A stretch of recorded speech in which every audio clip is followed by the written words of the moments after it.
So far we learned about enums in Java or enumeration. It's a way of grouping constant values under a single name, and we use it because of type safety, readability, compile time checking, and also we talked about built-in features of enums. We can put methods and constructors in enum. And now let's take a look how we can work enums with methods. As I said, enums can also have methods and constructors inside that. Think of enums like as a type or a class. The same way we have methods inside the class, we can also have methods inside an enum, but it behaves a little bit differently.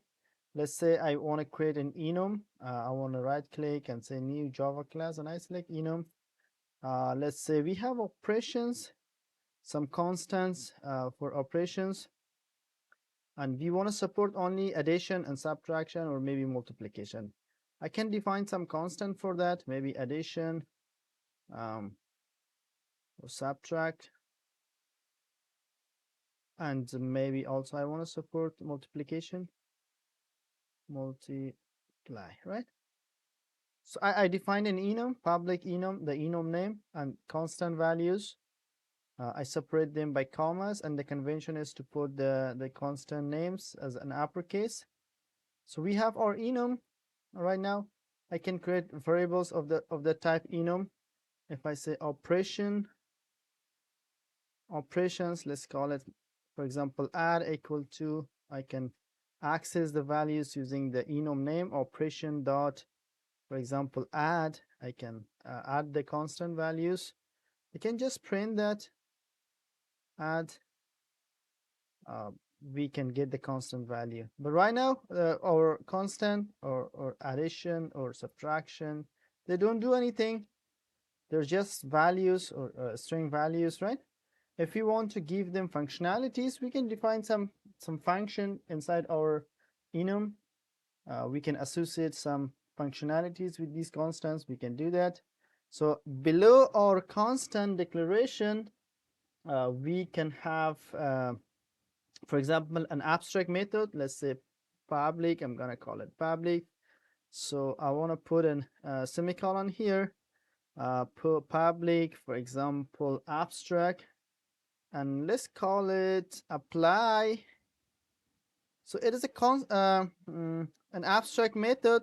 It gets two values, x and y. So think of these constant values as many classes inside enumeration, or like anonymous classes. All these constants by default inherit from enum class. If I show you enum, let's say enum, maybe if I go to main and if I write here enum from java.lang, it's a class. So by default, all our constant values, they're like mini classes or anonymous classes. They inherit from this class, right?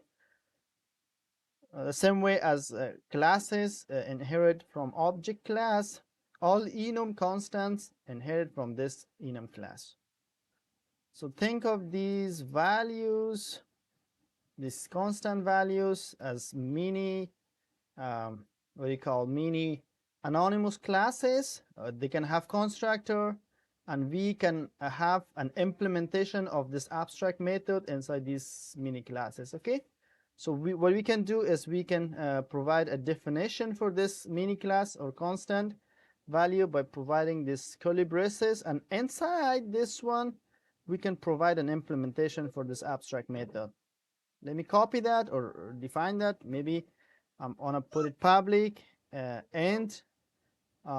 Maybe I can public abstract int. This method returns an integer value, and this method, the name of the method is apply, and it takes two integer value, int x and int y, right? So let's define an implementation for this method. What I'm gonna do for addition, I just want to return x plus y. The same way we can provide an implementation for this public abstract method for subtract and multiply, right? So the rule is to put the method definition below the constants, and we want to end the constants with a semicolon. So let me copy this implementation and put it for the abstract method. And if I and if I mouse hover over here, it says enum constant multiply must implement abstract method apply, and that takes two integer values in operation, right? I can have my IDE to implement that for me. See, we are basically overriding overriding the apply method. Uh, it's a good practice to put the add override annotation here. I'm gonna put it here also. So I'm gonna have it behave differently. I want to return x minus y here, and I want to return here x multiplied by y.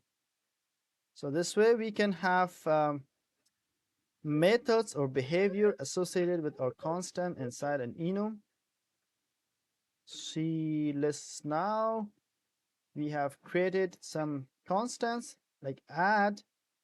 I can print the constant name, or I can say like this out add dot apply. I want to add 4 plus 3, so I should see 7, right? I can create a constant of multiplication of type operations. Let's call it multiply. Multiply maybe equal to operations dot, and I can access to all constant values multiply, and I can say s out multiply dot. I can call the method, the abstract method, which is apply from all the constant values apply. I want to multiply 5 times 5.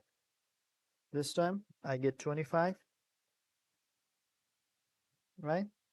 So I can also make an operation of other type operation. What else we got here? Let me see. We got multiply, maybe subtract. Let's say subtract or sub equal to operations dot subtract, and I can subtract dot apply, maybe 5 minus 2, we get a 3, right? So this way we can add some behavior for our constant values. As I said, enums are going to give us type safety. Now our operation only support 3 type of operations: subtraction, addition, and multiplication. Other example could be, for example, if we have an order, order either could be newly ordered, maybe it could have it could take a status of like shipped, delivered, or preparing. So if I create an enum for that, maybe let's go call it order status. Order status. So not class exactly, we want to create an enum. Okay, so we know an order could be newly ordered, maybe an order could be preparing or shipped. Let's say preparing. An order could be shipped, an order could be delivered, right? Delivered. These are a set of constant values. We can have it like an order can take only these statuses. So we have set of closed predefined constant values. So an order status cannot take any other status or value other than these 4, like, right? So if we want to like associate some behaviors with our these constant values, we can do that. As I said, think of them as mini classes. These are the class names, or like think of them as anonymous classes. We can have constructor for that. If you want to like put a constructor pass value, we can do that. For example, associate some integer values with our constant values, we can do that. or we can associate some functionalities. So if we want to have the functionality, I want to define that below of my constant values. Let's say if the user can cancel the order in these stages, right? So let's say I want to have public, maybe let's call it abstract, that returns a boolean. Let's call it can cancel. Can the user cancel the order? As soon as I put an abstract method here, so all these constant values should provide an implementation for that. Okay, so I can put the implementation inside the brackets. I say public boolean and say can cancel, and it's a good practice to put the override annotation so that we don't miss a spell or provide a different signature for the implementation. So I put an override and I say public boolean can cancel right. Let me rename this one also, and I want to return if the order is newly placed. I want to return through the customer can cancel at this stage. I'm gonna copy this and I want to paste it here, and if it is preparing, also return true. But if the order is shipped, I just want to return false. In this stage, the user cannot cancel the order. Let me put an implementation here also. What I can do when the order is already delivered, so the user cannot cancel that. For example, let me see. I brief Alt Shift and backspace. Nope. Control Z. Let's do some Control Z here. What was it? Order status. Okay. Not sure why it goes this way. Let me say Control Z, Control Z. I think it's because I need to put it here. I'm just gonna copy this one. Control C and Control V. And when the order is delivered, so the user cannot cancel that. See, we can have set of constant values, and we can associate some behavior with our constant values. Inside the main, I can create some order, maybe order status, let's call it new order equal to order status dot new, right? And if I check, see if the order is newly placed, if the user can cancel that, a new order that can cancel. Yes, the user can cancel that, it returns true.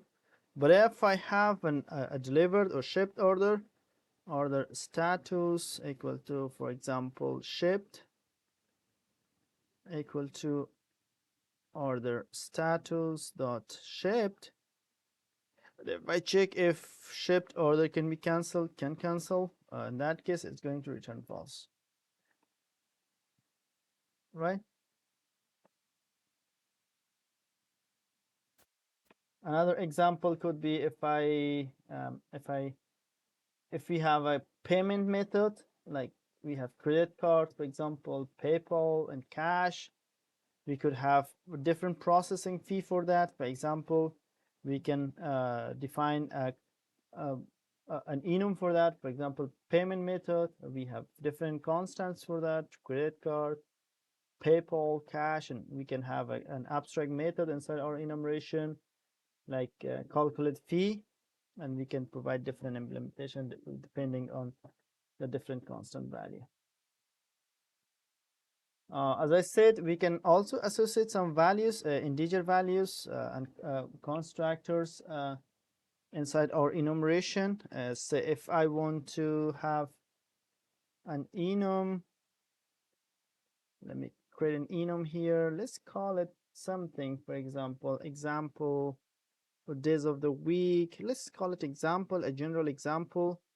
Let's say I have two constants here, a, this could be anything, b, and I want to associate some values to these constants, I can do that.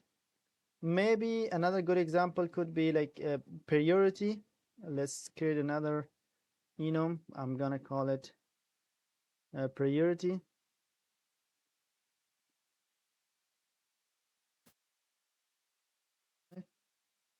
Oh, shortcut text typo. There's a typo. Put it like that. Okay, and just enter. What was that?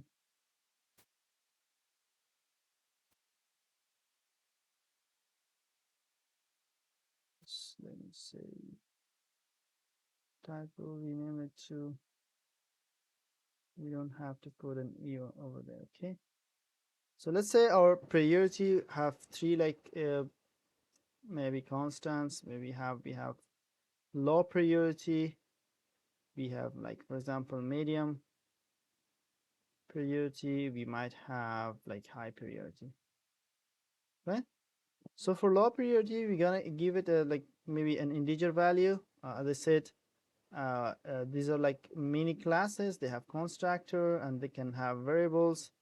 Say I want to have like public and maybe we can uh, define it as private and maybe let's give it value or whatever game name you want to give it. We can have a constructor for that. Public priority, um, and it takes an integer and value, right? And we wanna say this dot value equal to value. The same way we can do with classes, and I can have methods also. For example, I wanna provide a public getter for that takes returns an integer public and get value, and I want to return the value. Return this value, right? So let's see.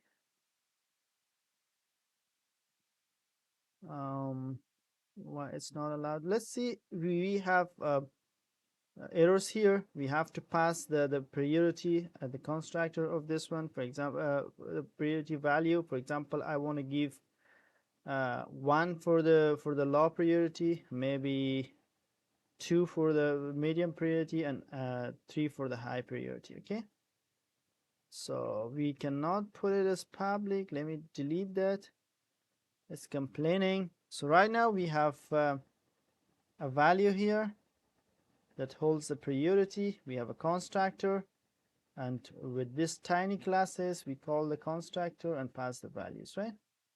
And we have also a method to get the values. If I go to the main, create some priority, we have 3 constants. Our priority can take only 3 values. Either it's going to be low, medium, or high. Priority, let's go create low equal to priority, not period. It's a time priority law equal to priority dot law, right? We can print that constant law.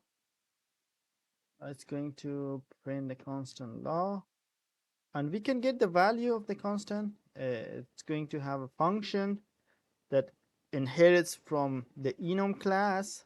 For example, get value, it returns an integer. The value associated with that constant. Okay. Priority has a value of law has a value of 1. We can do the same with other priorities. Let me copy that and paste it over here. Let's say I want to create a high priority. Priority dot high. Can do that. I can print the constant, do whatever with this constant, compare it with something else, and get its value. High dot get value. Okay. Same as class, we can do things with enumeration as well. We can associate some behaviors, functionalities with our enumeration and constant values. We have constructor inside our enumeration. And we have member variables inside our enumeration, all sort of thing. Beside grouping some constant values, we can do all sort of thing with that also. Okay, thank you guys for watching, and see you. Bye bye.